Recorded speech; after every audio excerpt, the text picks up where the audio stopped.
कर्मों से डरिए, ईश्वर से नहीं। ईश्वर तो माफ़ कर देते हैं, लेकिन कर्म कभी नहीं माफ़ करता। एक कसाई था, वो दिन भर बकरा काटता था और उसका मांस को ले जा कर के बाजार में बेचता था और उसका ये पेशा था और उसी से उसका परिवार और भरण पोषण होता था। तो वह कसाई एक दिन बकरे का मांस बेच करके घर को जा रहा था, तो उसे रास्ते में एक भिखारी मिला जो भीख मांग रहा था। तो उससे वह भिखारी बोला, जो मुझे कुछ खाने को धन दे दो, 2 दिन से हम भूखे हैं। तब कसाई ने उसे कुछ धन दे दिए और भिखारी चला गया और उस धन से भिखारी भरपेट भोजन किया और फिर कुछ दूर चला तो उसे रास्ते में एक संत मिले जो श्री कृष्ण का भक्त थे। तो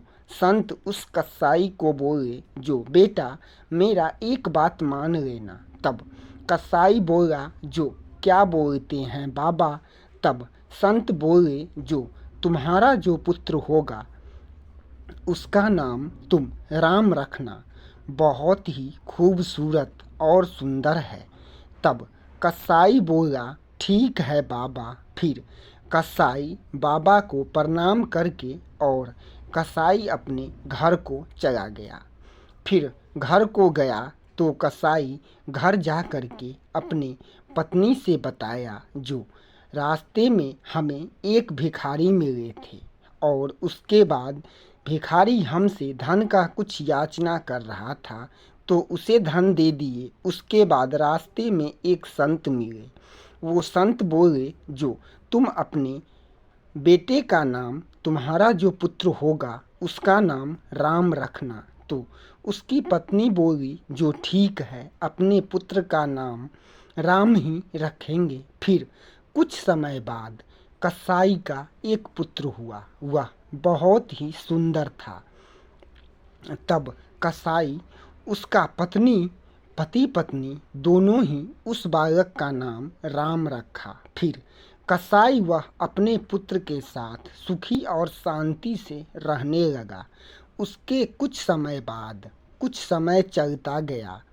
तब कुछ समय बाद कसाई का चौथापन आ गया। वो वृद्ध हो चला और वह कसाई अपने पुत्र से बहुत ही प्यार करने लगा। वो उसके बिना एक पल भी नहीं रहता। उसका पुत्र कहीं भी जाता तो कसाई बोलता, बेटा राम कहाँ गया?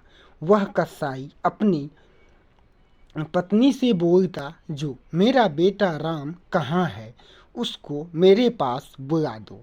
उसके बिना मैं एक पल भी नहीं रहना चाहता और ना ही मैं उसके बिना एक पल रह सकता है, ना ही हम उसके बिना एक पल रह सकते हैं। कसाई अपने पत्नी से बोला।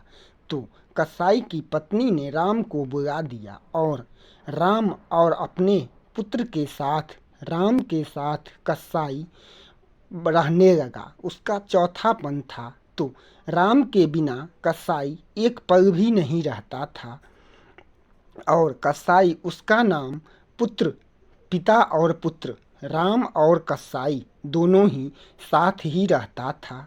वह बेटा राम के बिना एक क्षण भी नहीं रहता था। वह कसाई राम से बहुत ही प्यार और स्नेह करने लगा। बेटा कहीं भी जाता तो मेरा पुत्र राम बेटा कहाँ है, ऐसे कहते हुए कुछ समय बीता। फिर उसके बाद उसका मौत करीब आया, उसका समय पूरा हुआ। फिर यमराज आए और उसके गले में रस्सी बांध करके खींच रहे थे। एक कहावत है, जो एक पल का किया हुआ कर्म भी अच्छा फल देते हैं, बहुत ही अच्छा फल देते हैं। तो कर्म अपने कर्ता को ढूंढ ही लेता है, कर्म अपने कर्ता को ढूंढ ही लेता है। ठीक उसी तरह उस कसाई को गले में रस्सी बांध करके यमदूत खींचते हैं, तो वह कसाई जोर जोर से चिल्लाता है, बेटा राम कहाँ है?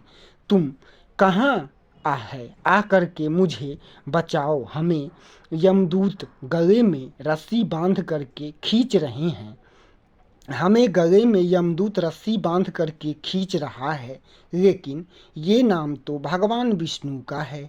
तब उस कसाई के सामने भगवान श्री हरि विष्णु भगवान के पार्षद वहाँ पहुँच जाते हैं और फिर यमदूत वहाँ से चला जाता है। फिर कसाई को भगवान विष्णु के पार्षद लेकर के चले जाते हैं। इसका ये मतलब भी नहीं है जो हम जीवन भर पाप कर्म करें और अंत समय में अपने पुत्र का नाम राम रखें। मुक्ति इतनी सस्ती भी नहीं है। फिर किए हुए पाप कर्म का सजा मिला, फिर उसके बाद उस कसाई को मुक्ति मिली। कहने का ये मतलब है जो कुछ क्षण का किया हुआ अच्छा कर्म हमें बहुत ही अच्छा फल दे करके ही जाते हैं। इसलिए कर्म करें और कर्म में ये ध्यान रखें जो किसी को कष्ट तो नहीं हो रहा है। ईश्वर तो माफ़ कर देते हैं, लेकिन कर्म कभी नहीं माफ़ करता। वो कर्म अपने कर्ता को ढूंढ ही लेता है।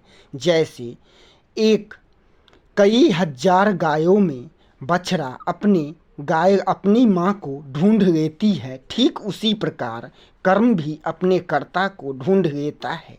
ऐसे ही जय श्री कृष्णा दोस्तों, ऐसे ही भक्तिमय कथा सुनने के लिए वीडियो को लाइक कीजिए, चैनल को सब्सक्राइब कीजिए और दोस्तों में शेयर कीजिए। जय श्री कृष्णा दोस्तों, फिर मिलेंगे।